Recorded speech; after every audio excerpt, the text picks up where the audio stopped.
this statement that we have here from the devotee doctors, you and I both know that there is some risk to our social reputation in even having a discussion about it, because people will say, like, you want to kill people, you're putting people's lives at risk.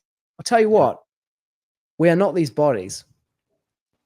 And no one can extend his life by even a moment. And that does not mean that we will act, irresponsibly.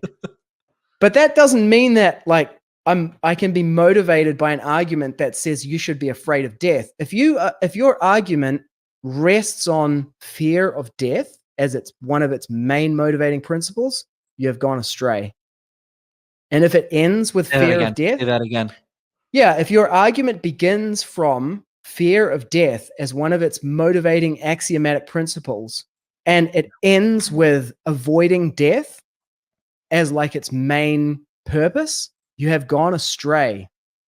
We've gone away from the message of Krishna in Bhagavad Gita. I don't tell people to wear a seatbelt. It's not my business as a preacher of Krishna consciousness to tell them to wear a seatbelt. I tell them that you're not the body. I don't go out on Harinam and then, we take a break between the chanting and I tell everyone, hey, you should wear a seatbelt. We take a break from the chanting and I say, why are we chanting? We're out here to make a bold declaration that God exists and he is a person. Right. That's the business. It sounds like what someone who is following the philosophy of Krishna consciousness would say. But what boggles my mind is that why aren't more people thinking like this?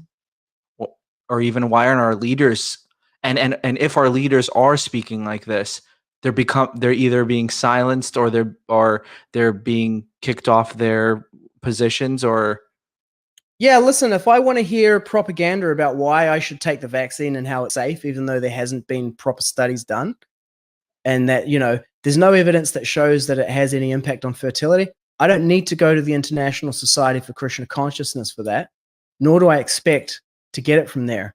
I can go to CNN, I can go to, news.com.au, I can go to any state-controlled or corporate-controlled media outlet, and they will program me with that 100%. Right. But what's missing for me is I am not getting the message of the Bhagavat from the leadership in the International Society for Krishna Consciousness right now. And that is, a cause of concern for me. But Prabhupada said, I'll live forever in my books. Even going into all these specifics about the points, point by point, even before that, what we discussed earlier about where are we getting knowledge from, devotees might not even agree on that. Like they won't agree. Like I agree. I see what you're saying, and it makes a lot of sense. Mm-hmm. But the epistemology itself is where, like, the discussion doesn't even go further than that. Where that takes you to is it takes you away from Prabhupada. At an epistemological level, it's a philosophical deviation. Now I sound like Bhakti Vikas Swami, everybody was like, Sitapati's a liberal devotee, he's friends with Amara Das, Galva, he's at the Pride Parade representing the Hare Krishna, doing Harinam there. People are like, oh, he's a Hare Krishna, he's in the gay parade, he's so brave, coming out like this. I'm like, hey, I'll go gay for Krishna for 2 hours to do Harinam. Arjuna did it for a year, right? He was hiding as a dancing, I can do this. Yeah, exactly.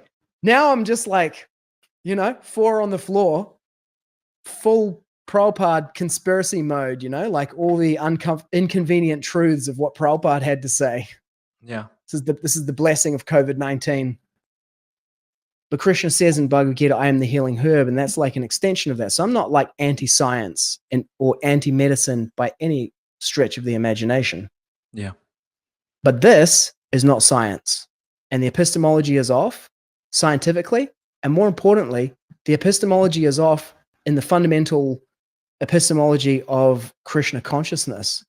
And I think that, I know that you are courageous in doing this podcast you know, with whatever kind of concerns that you have about yourself and your own, you know, reputation or what it might mean, or, you know, is a CIA black ops team going to come by and put you in the swimming pool, you know, like who knows, you know, and I really acknowledge your courage in doing this and in really embodying what Prabhupada wanted to create, which is a society of independently thoughtful men and women who speak on the basis of their personal realization from practicing what is found in the Shastra and in Prabhupada's instructions to us.